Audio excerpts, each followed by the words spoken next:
अब हम आ पहुंचे हैं जींद में जानेंगे कि क्या है इस हलके की हकीकत। चुनावी रेस में कौन आगे है कौन पीछे, लोग जींद के क्या कहते हैं अपने उम्मीदवार को लेकर।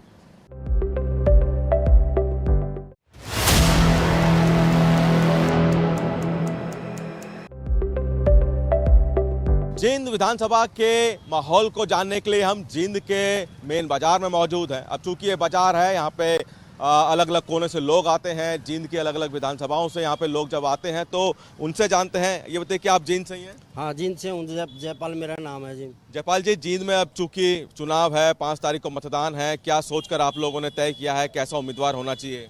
उम्मीदवार डॉक्टर मिड्डा ने बहुत अच्छे काम किए हैं जींद में, और उसी के आधार पे इनको टिकट मिली है। और आज का माहौल है, पब्लिक में कहीं भी खड़े होके पूछ लो, 40-50 हज़ार से तो बिल्कुल जीत है जी। आप बताइए, क्या आप भी इसी जींद हल्के से ही हैं? हाँ जी, जींद हल्के से।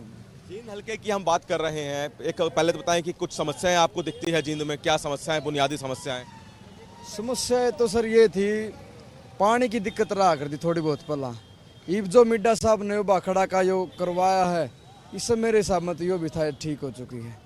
अस्पताल की थी, अस्पताल बन गया, हमने तो कोई समस्या नहीं शायद। तो कांग्रेस और बीजेपी दोनों पार्टियां कह रही हैं हम सरकार बनाने जा रहे हैं। दोनों ही राजनीतिक पार्टियां अपने अपने दावे कर रही हैं, बाकी पार्टियां भी दावे कर रही हैं। क्या कारण लग रहा है कि सारी पार्टियां एक ही बात बोल रही हैं? ऐसा है सर, कार्यकर्ताओं में उत्साह देने के लिए सब कहते हैं ऐसे तो ठीक है।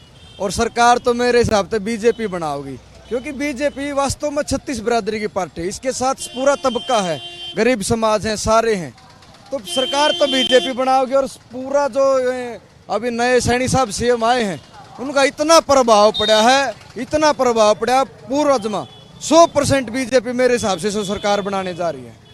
ये बताइए कि क्या लग रहा है जींद में क्या समस्याएं आपको दिख रही है? वोट करने जब जाएंगे तो क्या सोच के जाएंगे? जींद में डॉक्टर कृष्ण मिड्डा विधायक साहब ने जितने अच्छे काम किए हैं, जींद की धरती पे कोई नहीं कर सकता। जैसे नहर देख लो, हैं, सड़कें देख लो, आप सारी सड़कें बना दी, मेडिकल कॉलेज बनवा दिया, वहीं पे यूनिवर्सिटी बनवा दी मिड्डा साहब ने। क्या नहीं किया विधायक साहब ने? बहुत अच्छा काम कर रहे हैं, लोगों के बीच में रहते हैं हमेशा। पीजीआई भी आया है सर, पीजीआई लेके आए हैं, पानी के लिए है, जो भाखड़ा का पानी है जींद शहर में वो भी आया है। उड्डा राज में तो नहीं आया, बीजेपी सरकार में आया वो भी।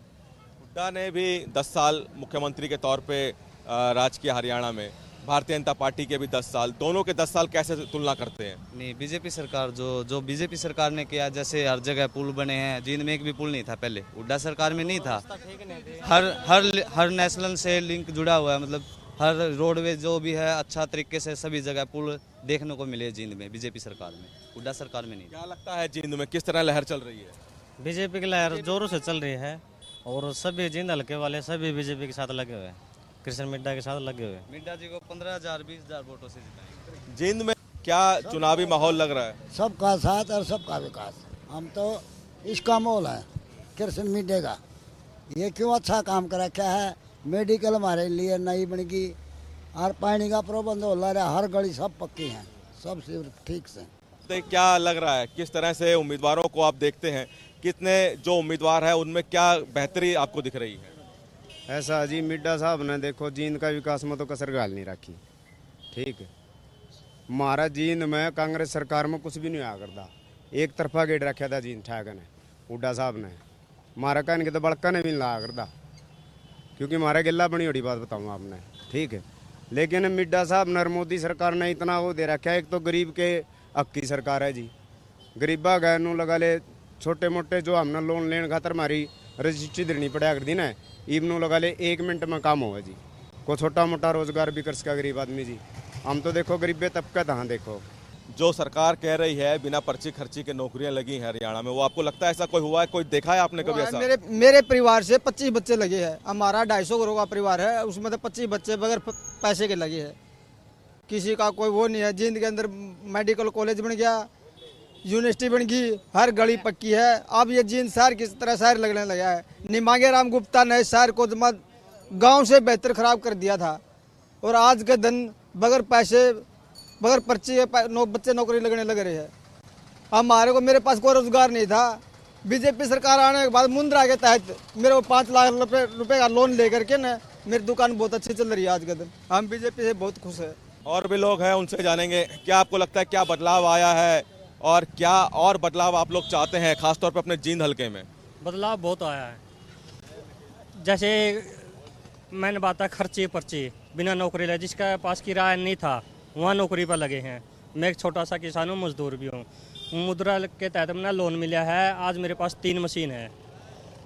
जो मेरी जीरी भी क्या कर दी, आज उस रेट में मेरी पराल भी क्या है। फसल मेरी बहुत दोगुनी हुई है और बहुत बढ़िया काम चल रहा है। ये सरकार चाहिए हमने। फसल की आपने बात की, सरकार पोर्टल लाई मेरी फसल मेरा ब्यौरा, कितना आपको लगता है फायदा पहुंचा है इससे? सही पहुँचा है, 1 नंबर का पहुँचा है। मेरे फसल मेरा ब्यौरा बहुत 1 नंबर का काम कराया है सरकार ने। जो या पराल जला कर दे, पराल बिकने लगी हमारी उड़ा टाइम पे 8,000 10,000 रुपये 15,000 रुपये जीरी बिका कर दी। आज लाख तो ऊपर किला जाओ मेरी, और उस रेट में मेरी पराल बिका है। तो और क्या चाहिए? जींद हल्के के जो बाजार हैं उनके लोगों की हमने राय जानी। अलग अलग लोग चूंकि बाजार में पहुंचते हैं, सबसे हमने राय ली। अब आगे चलते हैं और देखते हैं कि आगे जींद का जो बाकी जो इलाका है वहाँ की जो जनता है वो अपनी क्या राय रखती है। जींद के लोगों की राय लेने के लिए हम जींद की अनाज मंडी पहुंचे हैं। यहाँ पे जो व्यापारी हैं उनसे जानते हैं कि क्या जींद को लेकर और जींद के चुनाव को लेकर क्या वो सोचते हैं। भाई जींद में तो बीजेपी की और कांग्रेस की टक्कर है। हाँ, काटे की टक्कर होगी और बढ़िया टक्कर होगी। क्यों को जानते? हाँ, दोनों आ गई, कृष्ण मिड्डा और महावीर गुप्ता, ये दोनों टक्कर में। बाकी जो पार्टियां मैदान में ना और कोई किसी वो 500-400 पर्ची ले जाएंगे तो कोई बेरा नहीं। समस्याएं आपको लगता है जींद में जो सुधार होना चाहिए? जींद में तो सारी समस्या बेचारे में रही तो होने लग रही। बीजेपी में तो काम बहुत हो भाई, रोड भी बन गए। मैंने तो रोड़ा ही समस्या हार दी, ये रोड़ा ही समस्या मिट गई। काम बढ़िया होने लग रहे। दोनों बराबर की टक्कर है इनकी, बीजेपी की और कांग्रेस की। बाकी तो कोई 500 आएगी, कोई 700 आएगी, किसी बस यही आऊँगी। जींद को लेकर हमने शहरों में बात की, बाजारों में बात की, व्यापारियों से बात की, सबकी राय हमने जानने की कोशिश की और आप तक पहुंचाई। इनका कहना है कि जो भी इनका उम्मीदवार होगा, इनको उम्मीद है कि वो जींद की जो समस्या हैं उनका समाधान करेगा और जींद को विकास की तरफ ले जाएगा। कैमरामैन प्रियदर्शन के साथ जींद से सूरज समाचार के लिए विनय सिंह।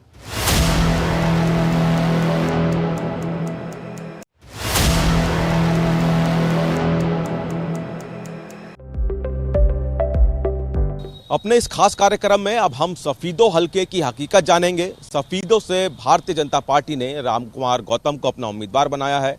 रामकुमार गौतम जेजेपी से विधायक थे, जेजेपी को अलविदा कहा और बीजेपी का दामन थामा। तो वहीं कांग्रेस ने एक बार फिर से सुभाष गांगुली पर भरोसा जताया है और सफीदो से उम्मीदवार उतारा है। मौजूदा समय में भी सफीदो से कांग्रेस के ही उम्मीदवार विधायक बने थे।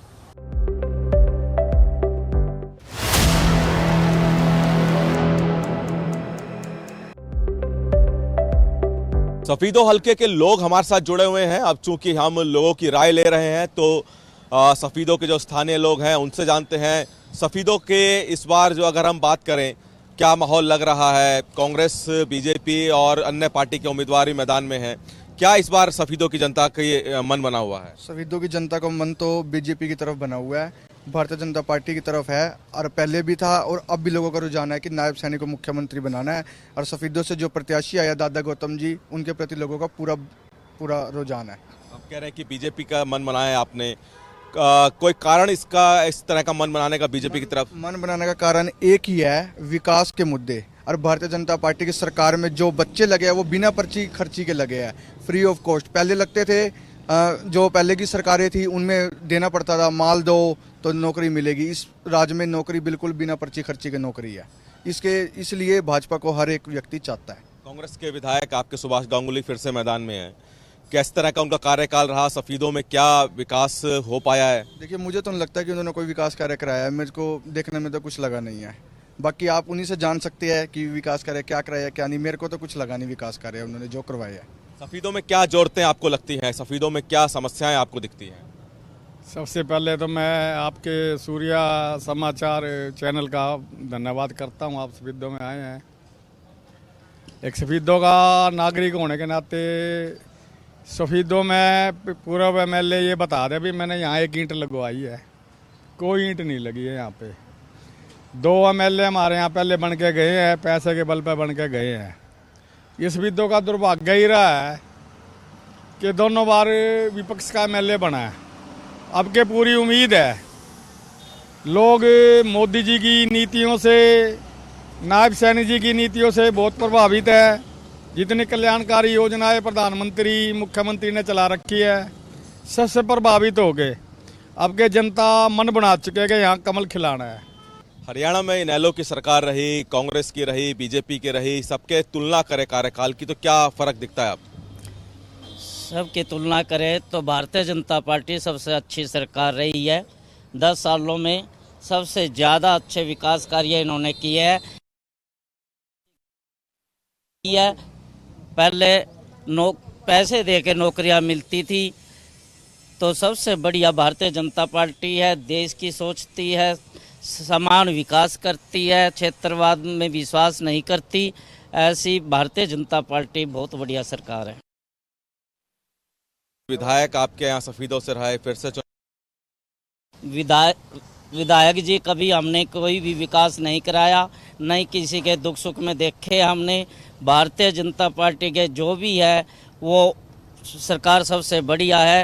हरियाणा में इनेलो की सरकार रही, कांग्रेस की रही, बीजेपी की रही, सबके तुलना करें कार्यकाल की तो क्या फर्क दिखता है आपको? सबकी तुलना करें तो भारतीय जनता पार्टी सबसे अच्छी सरकार रही है। 10 सालों में सबसे ज़्यादा अच्छे विकास कार्य इन्होंने किए हैं, तो सबसे बढ़िया भारतीय जनता पार्टी है। देश की सोचती है, समान विकास करती है, क्षेत्रवाद में विश्वास नहीं करती। ऐसी भारतीय जनता पार्टी बहुत बढ़िया सरकार है। सबसे पहले तो क्या ज़रूरतें हैं सफीदों में? सफीदों में बहुत सारी ज़रूरतें हैं, लेकिन उनकी कमी पहले हमारे एक तो कांग्रेस के विधायक बने हैं सुभाष गांगुली जी, और उससे पहले निर्दलीय विधायक जो अभी निर्दलीय इलेक्शन लड़ रहे हैं जसवीर देशवाल जी, उन्होंने अपना विकास किया है, सिर्फ सफीदों का कोई विकास नहीं किया। सफीदों में विकास के नाम पर एक ईंट भी नहीं लगाई, क्योंकि जबकि मनोहर लाल सरकार और बीजेपी सरकार 90 के 90 विधायकों को बराबर ग्रांट देती है, जबकि पहले वाले कांग्रेस सरकार होती थी वो सिर्फ अपने अपने विधायकों को ग्रांट देती थी। लेकिन जब से बीजेपी सरकार आई है, सभी विधायकों को, चाहे पक्ष का चाहे विपक्ष का है, बराबर सबको ग्रांट दिया है। लेकिन उन्होंने पता नहीं सफीदों में तो लगा दिखता नहीं, पता नहीं कहाँ लगाया कहाँ नहीं लगाया, होश का अपने ऊपर लगाया अपना विकास करने के लिए। तो सफीदों की जो जनता है वो अलग अलग बात कर रही है, और भी लोग हैं यहाँ पे हमारे साथ, उनसे जानते हैं। क्या आपको लगता है सफीदों में इस तरह से अभी फिलहाल क्या चुनावी माहौल लग रहा है? सभी पार्टियों के उम्मीदवार चुनावी मैदान में हैं। सफीदों में माहौल शांति प्रिय अभी तो चल रहा है। कल ही सिंबल अलाट हुए हैं और अब इलेक्शन थोड़ा थोड़ा रफ्तार पकड़ेगा और बीजेपी का माहौल यहाँ चल रहा है बढ़िया। ऐसा क्यों, मतलब बीजेपी की क्या कारण आप जो कह रहे हैं? बीजेपी की इनने काम बढ़िया करे। एक तो गरीब लोगों ने जो रोजगार मिला नहीं, सबसे ज़्यादा उसका प्रभाव देखने को हम गांव में जाते हैं वो पड़ रहा है। बच्चे हमारे सामने आते हैं, मैं लगाऊँ जी मैं लगाऊँ। जो आदमी कभी 10 रुपये भी थे नहीं बेचारे पे देने, तो कहाँ रोजगार की वो बाट देखे था। कांग्रेस राज में तो सौदेबाजी होती थी, ये 5-10 लाख रुपए हुए नहीं, नौकरी थे हमें नहीं गरीब आदमी ने। तो इसलिए आदमी खुश है, बेचारा गरीब आदमी दबा हुआ है भाई। वो बोलता नहीं ज़्यादा, सामने नहीं आता, साइलेंट वोट है। वोट बीजेपी को खूब दबा के सफीदों हल्के में मिलेगी। और क्या माहौल फिलहाल आपको सफीदों में दिख रहा है? ऐसे है, इलेक्शन तो हर 5 साल में होते हैं, इलेक्शन आते हैं जाते हैं, पार्टियां सभी आई हैं सभी जाई हैं। अभी 10 साल से बीजेपी का राज है, उससे पहले हुड्डा साहब 9.5 साल राज कर गए, उससे पहले चौटाला साहब ने राज कराया।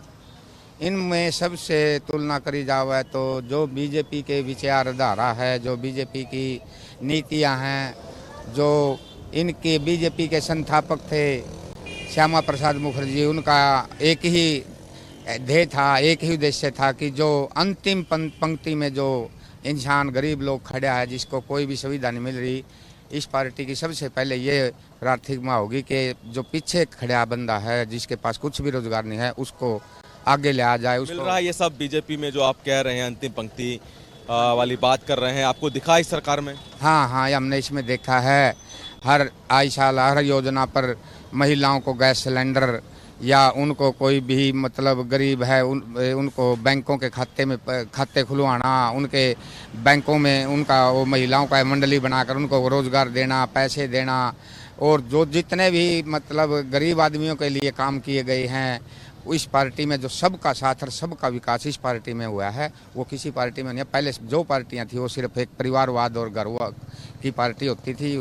तो सफीदों के जो लोग हैं उनकी राय अपनी अपनी है, अपने अपने विचार हैं, और आगे भी अलग अलग इलाके में जाएंगे सफीदों के और जानेंगे कि वहाँ पे किस तरह का चुनावी माहौल है और किस तरह की राजनीति पर चर्चाएं सफीदों में हो रही है।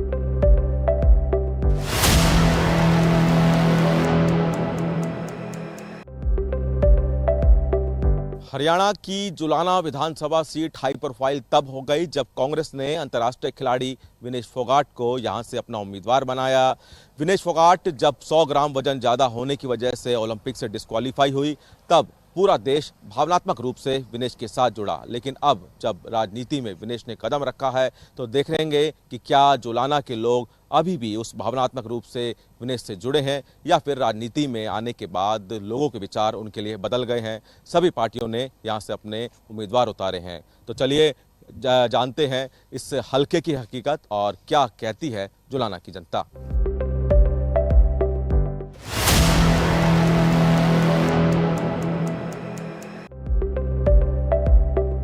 जुलाना के हलके के बारे में जानने के लिए जुलाना के लोगों से हम लगातार मिल रहे हैं, जानते हैं कि जुलाना आखिरकार क्या चाहता है इस बार और क्या कोई बड़ा फेरबदल यहाँ पे देखने को मिल सकता है। जुलाना से हैं आप लोग, और क्या लग रहा है चुनावी माहौल जुलाना का? चुनावी माहौल भाई 50-50 चल रहा है। और पहले भी ने इसकी ये फोगाट थी, पहले आसान लग रही थी, लेकिन अब टफ फाइट में फंस गई ये। क्यों ऐसा, क्यों 50-50 और टफ फाइट क्यों? सुरेंद्र लाठर जो इनेलो में गया है वो इसकी काफ़ी वोट तोड़ रहा है। उधर से जो दलाल उठ रही है, हमारी कविता दलाल है, वो भी इसी की तोड़ रही है, इसलिए बीजेपी के निकलने के चांस ज़्यादा हो गए हैं। आप बताइए क्या लगता है जुलाना को लेकर, क्योंकि विनेश फोगाट एक नामी चेहरा जो कि यहाँ से चुनावी मैदान में है और बाकी उम्मीदवार भी यहाँ पे ताल ठोक रहे हैं, क्या लग रहा है इस बार किस तरह का माहौल रहने वाला है? अब की बार पहली बार बीजेपी बनेगी जुलाना हल्के में। ऐसा क्यों? एक तो डॉक्टर सुरेंद्र लाठर आएगा इस दो इनेलो से, और एक कविता दलाल, दोनों कांग्रेस की वोट तोड़ रही है। और ये डॉक्टर सुरेंद्र लाठर यहाँ का लोकल है, सारी लाठर ही वोट सारी इसका सुरेंद्र लाठर का जाऊंगी जी। तो ऐसे में आपस की लड़ाई में बीजेपी को फायदा होता दिख रहा है? बीजेपी को पूरा फायदा मिलेगा जी इसका। नहीं, सारे कैंडिडेट बढ़िया भी आप अपनी जगह पे, हरेक अपनी पार्टी का पक्ष रखे हैं, हम अपनी पार्टी का रखेंगे पक्ष। ये मतलब सारे कैंडिडेट बढ़िया है, कौन सा है किसी तो घाट नहीं, तीनों चारों का मुकाबला है।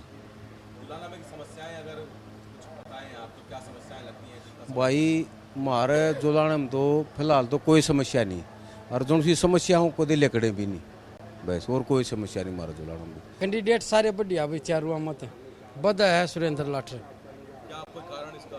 ये सावरन जी काम कर रहा है बढ़िया, पहले से 5 साल से चल रहा है इसका काम। सर आप बताइए क्या समीकरण जुलाना का चुनाव को लेकर? ऐसा है जी, जुलाना का समाचार तो अभी ये है कि अभी फिलहाल तीनों, विनेश फोगाट भी और योगेश बैरागी, कैप्टन योगेश बैरागी भी और डॉक्टर सुरेंद्र लाठर भी, तीनों अभी फाइट में हैं। अब आगे जाके देखो कि भाई क्या संभावना बनती है लोगों की। अभी तीनों बराबर फाइट में हैं, अभी कौन से ही क्लियर जीत नहीं कह सकते। जो सुरेंद्र लाठर है सामाजिक आदमी है, वो भी हल्के से जुड़ा हुआ है, बहुत अच्छे आदमी हैं वो भी। कैप्टन योगेश बैरागी हैं, वो एक नया चेहरा उतर के आया है, लोगों ने अभी उसकी इतनी पहचान नहीं हुई है। अब देखो वो धीरे धीरे क्या पहचान बनाता है अपनी। रही बात है एक विनेश फोगाट की, वो एक अंतर्राष्ट्रीय खिलाड़ी है, उसका अपना रुतबा अलग है। तो अभी मतलब कंप्लीट ये कुछ नहीं कह सकते कि भाई कौन जीत में है कौन हार में है, अभी तीनों की फाइट बराबर है। जुलाना हलके की हकीकत जानने के लिए हम जुलाना में ही मौजूद हैं और यहाँ पे जो जुलाना के जो स्थानीय जो लोग हैं उनसे लगातार हम जान रहे हैं कि क्या चुनावी माहौल है, क्या चुनाव कहता है, हल्के की हम बात कर रहे हैं जुलाना की, काफ़ी हाई प्रोफाइल इसलिए बन गई क्योंकि विनेश फोगाट यहाँ से चुनावी मैदान में है। क्या आपको लग रहा है बाकी उम्मीदवार या फिर विनेश फोगाट, किसकी दावेदारी ज़्यादा लग रही है? मुझे जो कैप्टन योगेश कुमार है उसकी दावेदारी ज़्यादा लग रही है। जैसे भी समीकरण बन रहे हैं, अच्छे युवा नेता, उन्होंने सेना में भी सेवाएं दी है और बढ़िया मेहनती लड़का है, क्योंकि इसने बहुत अच्छे अच्छे काम किए हैं समाज के लिए भी, तो इसकी दावेदारी बहुत मजबूत है। खिलाड़ी और भी है, वो भी है, उस खिलाड़ी के रूप से तो सभी साथ है, पर ऐसे एक पार्टी विशेष के लिए काम करना, ड्रामा करना, तो हमें वो तो सभी को दिख रहा है। और भी पार्टियां हैं, एनएलडी भी है, जेजेपी है, जेजेपी से यहाँ से विधायक रह चुके हैं ना, उनका इतना कोई हिसाब किताब नहीं है। यहाँ पे बीजेपी का जुगर जींद की 5 विधानसभा अच्छा माहौल चल रहा है। क्या लगता है कि किस तरह का माहौल जींद का, और आपके खास तौर पे हम आपके हलके की बात करें जुलाना की, क्या माहौल जुलाना में है? जुलाना में अभी माहौल क्या है कि जब तक बीजेपी ने अपना कैंडिडेट नहीं उतारा था तब तक तो लग रहा था कि भाई विनेश फोगाट यहाँ से हैवी है सभी कैंडिडेटों से, लेकिन जैसे ही कैप्टन का नाम जुलाना विधानसभा से आया है तो जो ग्राफ था वो धीरे धीरे डाउन आ चुका है विनेश फोगाट का, और कैप्टन योगेश का जो ग्राफ अब ऊपर बढ़ने लग रहा है। काफिले में कम से कम 120-130 गाड़ियाँ चलती हैं और हर गाँव में अच्छे से समर्थन मिल रहा है कैप्टन योगेश बैरागी को। जुलाना की हम बात कर रहे हैं, जुलाना में अगर आपको दिखे कि कोई समस्याएं हैं और जिनका आप चाहते हैं कि जो भी जीत कर है समाधान करें। देखिए, कैप्टन योगेश ने कोरोना काल में लगा लो, देख लो आप, उनका आप बैकग्राउंड देखोगे तो समाज सेवा के अंदर उनका बड़ा ही योगदान रहा है। कोरोना काल को आप देखो, कोरोना काल में उन्होंने अपने लेवल पे बहुत समाज सेवा की है। और जुलाना की समस्याएं क्यों दिखती हैं आपको? हाँ, जुलाना अमरजीत ढांडा ने कुछ किया ही नहीं है यहाँ। जेजेपी से विधायक था, अब कि कुछ नहीं किया। आप सड़कें देखो जुलाना की, आपको खुद हकीकत महसूस मालूम पड़ जाएगी। कैमरा उधर करके घुमा के देख लो क्या हाल है, सड़क का क्या हाल है। जहाँ से विधायक जीत के गया है उस गांव में आज तक जाके नहीं देखा उन्होंने। अपना पेट पाड़ा, बस अपने मुर्गी फार्म खोल दिए बड़े बड़े, और अपने मुर्गियां दाना गिरवाए और कुछ नहीं कराया। क्या लग रहा है कौन हैवी वेट कैंडिडेट है? देखिए, अमरजीत डांडा जी पूर्व विधायक हैं। उन्होंने अपने विधायक होते हुए भी सरकार में हाथ था उसका, लेकिन उन्होंने लोगों की समस्या की तरफ ध्यान नहीं दिया। उसने खुद की अपनी व्यक्तिगत समस्या की तरफ ज़्यादा ध्यान दिया है। तो अब जैसे कि आप पहले माहौल, शुरुआती माहौल था, स्टार्टिंग थी, लेकिन जैसे जैसे इलेक्शन चल रहा है तो अपने कैप्टन साहब का बहुत ही समस्याओं की बात कर रहे हैं, क्या समस्याएं आपको लग रहा है कि पिछले 5 सालों में जिनका समाधान नहीं हुआ? देखो, बीजेपी सरकार ने जो काम किए हैं ना, सबका साथ सबका विकास, वो तो समान रूप से किया है। लेकिन व्यक्तिगत जो खिंचातानी है ना, जो विधायक साहब हैं, जिम्मेवार कौन है? विधायक अमरजीत डांडा जी हैं। उन्होंने तो, सरकार ने तो सभी को सबका साथ सबका विकास किया है, लेकिन कोई नहीं करना चाहे तो उसमें देखो पीछे का कौन? जनता की वो है। अभी आप वो देखिए, अभी सरकार, अभी तो इलेक्शन भी नहीं है, अभी 15 साल के बाद इस रोड का, जो जुलाने का मेन रोड है बाजार से जाता हुआ है ना, 15 साल में बाग खुला है जी इसका।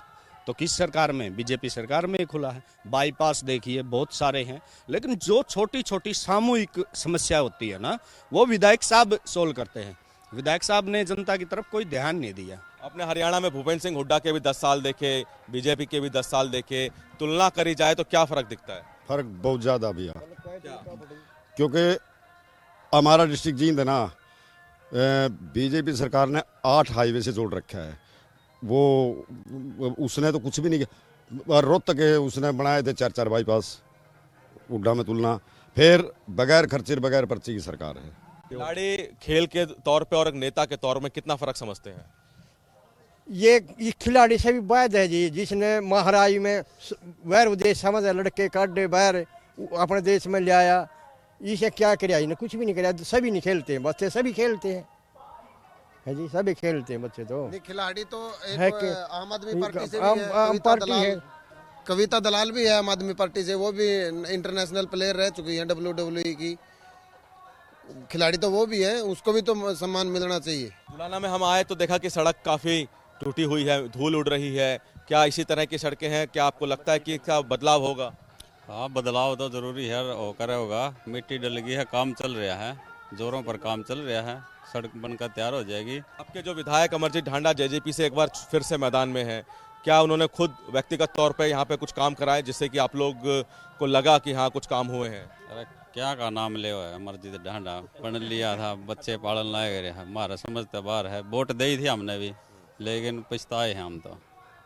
हम उसको ऐसा काम कर दिया उसने तो आगे तो भाई क्या ने वोट दो इसने, ये उसका 2000 पर्ची मसा होंगी, आंधी भी नहीं है इतनी भी। किसका अगर हम तुलना करें क्या फर्क दिखता है? भाई वो तो समान विकास करें बीजेपी, बिना खर्ची के बिना पर्ची के बच्चे लगन लग रहे हैं। किसी गांव में देख लो, उसे गांव में हो रहा है भाई हाँ बच्चे लगन लग रहे हैं। गरीब तो गरीब बालक भी लग गया, हमारा गांव में इतना गरीब बच्चा लग गया। एक तो नुका कर लिया भाई, इन्हें इसका तो नंबर नहीं पड़ा था और सरकार होती तो नंबर नहीं पड़ा था। नहीं तो ये तो बाप बेटे की सरकार है, पार्टी बाप बेटे की है। पहले बाप हुड्डा, फिर बेटा दीपेंद्र हुड्डा। ये कुमारी सैलजा है, वो बहन कुमारी सैलजा, उनके लिए क्या क्या संबोधन करके उनको बोलते हैं उनके कार्यकर्ता, खोले हम गाड़ियाँ निकालते हैं। हम आपके ऑन कैमरा बोल नहीं सकते। तो हमने जुलाना हल्के के लोगों से रूबरू कराया, आपको लोगों की राय जानी, लोगों के जो विचार हैं राजनीतिक पार्टियों को लेकर उनके बारे में जाना और जुलाना हल्के की हकीकत आप तक पहुंचाई। कैमरामैन प्रियदर्शन के साथ जुलाना से सूर्य समाचार के लिए विनय सिंह।